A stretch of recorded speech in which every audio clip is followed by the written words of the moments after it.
किसी नगर में एक युवक रहा करता था। वह युवक बहुत ही शर्मीला था। जब भी उसके सामने कोई नया व्यक्ति आ खड़ा होता, तो वह उससे बात तक नहीं करता था। यहाँ तक कि जिन्हें वह जानता था, पहचानता था, उनसे भी बात करने में उसे बहुत शर्म आती थी। अपनी इस समस्या के कारण वह खुद बहुत परेशान रहता था, क्योंकि वह अपने जीवन में कुछ कर ही नहीं पा रहा था। वह युवक अपने माता-पिता के साथ रहता था। माता-पिता उसके भविष्य को लेकर चिंतित रहते थे। वे सोचते थे कि अगर उनका बेटा इसी तरह शर्मीला रहेगा, तो वह अपने जीवन में कैसे सफल हो पाएगा। युवक के माता-पिता ने कई बार उसे समझाया, लेकिन उसकी शर्माने की आदत दिन ब दिन बढ़ती ही जा रही थी। समय बीतता गया और युवक की शर्माने की आदत बढ़ती चली गई।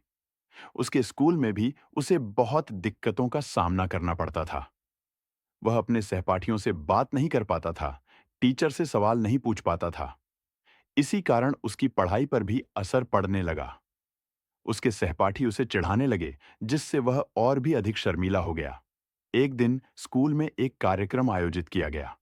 उस कार्यक्रम में हर छात्र को अपनी प्रतिभा दिखाने का अवसर मिला।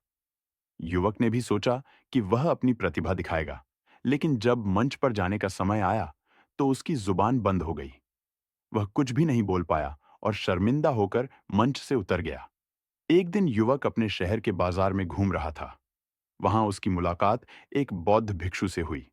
वह भिक्षु बहुत ही सजीव और उत्साहित दिखाई दे रहा था। उसने युवक की आंखों में दुख और निराशा देखी और उसे अपने पास बुलाया। युवक ने अपने दिल की सारी बातें उस भिक्षु को बता दी। भिक्षु ने युवक की बातें सुनकर कहा, बेटा, मैं जानता हूं कि तुम अपनी शर्माने की आदत से बहुत परेशान हो, लेकिन याद रखना, इस दुनिया में कोई भी समस्या बिना समाधान के नहीं होती। तुम्हारी समस्या का भी समाधान है। भिक्षु ने युवक से कहा, तुम्हें अपनी समस्या का समाधान पाने के लिए कुछ कार्य करने होंगे। पहला कार्य यह है कि तुम अपने पिता से कुछ धन मांगो। युवक बहुत घबरा गया। उसने कहा, गुरुवर, मैं अपने पिता से कुछ नहीं कह पाता। उनके सामने मेरी बोलती बंद हो जाती है। भिक्षु ने मुस्कुराते हुए कहा, बेटा, अगर तुम अपनी समस्या का समाधान चाहते हो, तो तुम्हें यह कार्य करना ही होगा। अपने डर का सामना करना होगा। युवक ने काफी देर सोच विचार किया और फिर कहा, ठीक है, गुरुवर, मैं यह कार्य करूंगा। युवक घर लौटा और अपने पिता से डरते डरते कहा, पिताजी, मुझे आपसे कुछ बात करनी है। पिता ने कहा, बोलो, क्या बात है? युवक ने हिम्मत जुटाकर कहा, पिताजी, मैं कुछ काम करना चाहता हूं और उसके लिए मुझे आपसे कुछ धन चाहिए। क्या आप मुझे कुछ धन दे सकते हैं? पिता ने ध्यान से युवक की ओर देखा और फिर खुशी से झूम उठे। उन्होंने तुरंत कुछ धन अपने पुत्र के हाथों में रख दिया और कहा, बेटा, इतना धन काफी है। क्या तुम्हें और चाहिए? युवक ने कहा, नहीं पिताजी, इतना काफी है। युवक धन लेकर वापस भिक्षु के पास पहुंचा और कहा, गुरुवर, मैंने अपने पिता से धन मांग लिया है। अब मुझे मेरी समस्या का समाधान बताएं। भिक्षु ने कहा, अरे इतनी जल्दी क्या है? अभी तो तुम्हें मेरे लिए एक और काम करना है। युवक ने कहा, गुरुवर, अभी तो मैंने आपके लिए एक काम किया है। अब आप मुझे एक और काम करने के लिए कह रहे हैं? भिक्षु ने कहा, हाँ, तुम्हें मेरे लिए एक और काम करना होगा। युवक ने फिर से सोच विचार किया और कहा, ठीक है गुरुवर, बताइए, अब मुझे क्या करना है? भिक्षु ने कहा, जाओ और यह धन जो तुमने अपने पिता से मांग कर लाया है, इसे वापस अपने पिता को लौटा दो। और यह भी कहना कि पिताजी, मैं अभी काम नहीं करना चाहता, लेकिन जब समय आएगा तो मैं आपसे यह धन वापस ले लूंगा। युवक ने कहा, गुरुवर, कृपया करके मुझे कोई और काम दे। भिक्षु ने कहा, बेटा, जो काम मैंने तुम्हें सौंपा है, तुम्हें उसी कार्य को पूरा करना होगा। अन्यथा तुम्हारी समस्या का समाधान मैं तुम्हें नहीं बताने वाला।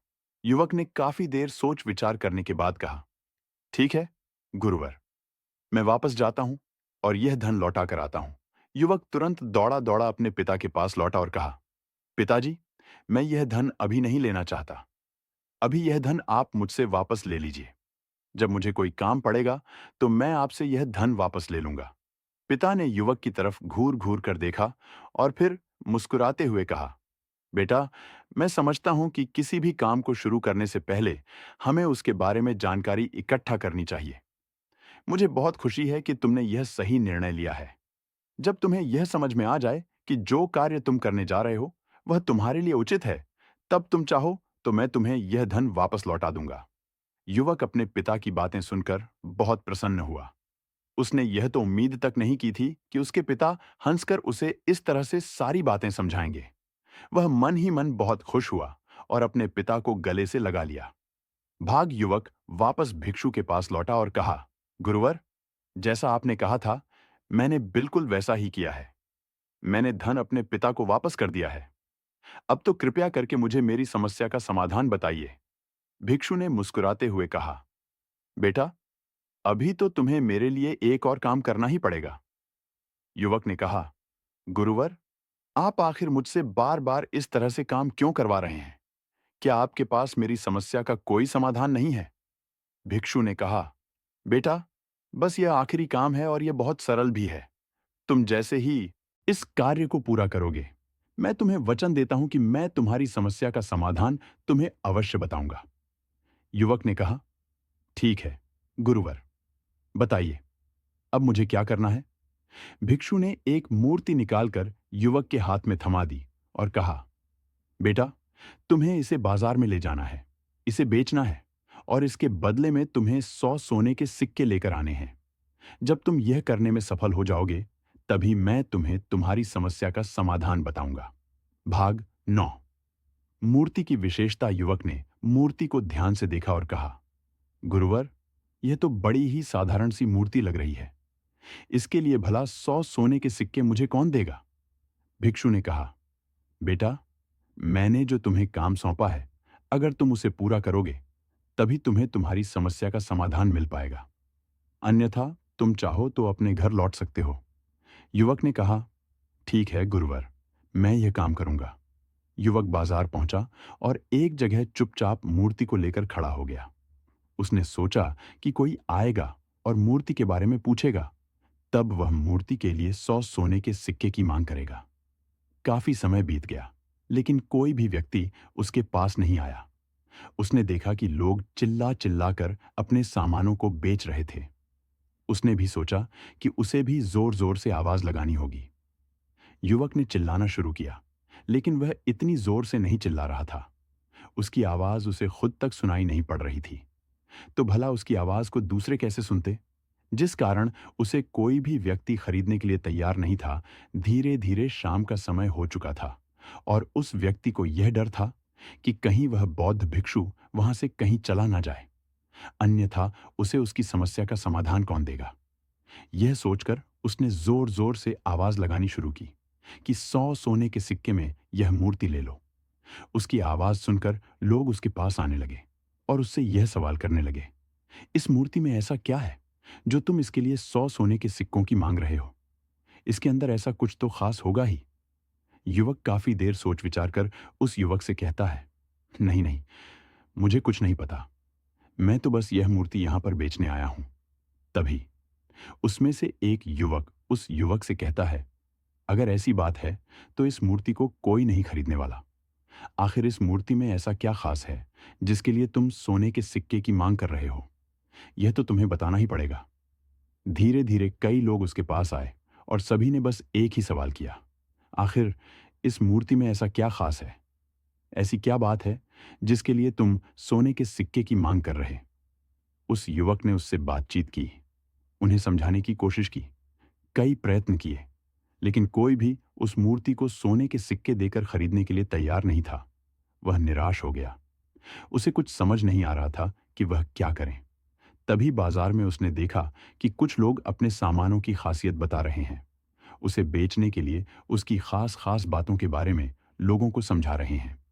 यह देखकर उसने भी सोचा कि मुझे भी इस मूर्ति की कुछ खासियत लोगों को बतानी है।